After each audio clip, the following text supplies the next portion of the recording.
үйде тор көйлекпен майкамен намаз оқуға бола ма? Жап мына Байхақида хадис келеді. Умар радиаллаху табиғин болған Нафи рахмет алейдің бір киіммен намаз оқып тұрғанын көреді да. Бір киім деген енді төмен жақпен деген сөз ғой айтқан кезде да. Төмен жағын киіп алған киіммен оқып тұрады да.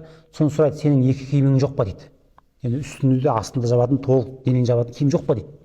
Нафи рахмет бар дейді да. Егер де дейді мен сені бір Мәдинадағы бір абыройлы адамның атын үйіне жіберсем дейді, сен өйстіп баратын ба едің дейді да. Жоқ дейді.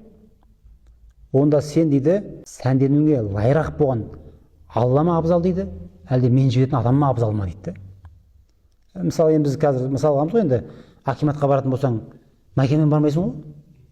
Майкамен барасыздар ма? Аким шақырады десе жүріп барып майкамен шығып кетпейсің ғой, мысалы ұйықтап жатқан жерден тұрып иә. Қалай асып жатсаңыз да жақсы көйлегіңізбен, жақсы киіммен барасыз ба деген кезде да. Сол сияқты Умар радиаллаху не деп жатыр, сен Алланың құзырына шығайын деп жатсың дейді. Адамдардан қарағанда сен Алланың төмен санабасың ба деген сөз ғой. Әдепсіздік дейді бұл нәрсе да.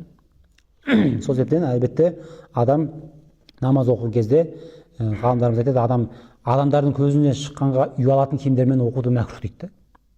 Сол себептен адам мұқият болу керек, жақсы киімдерді киіп намаз оқығанға әдеттену керек.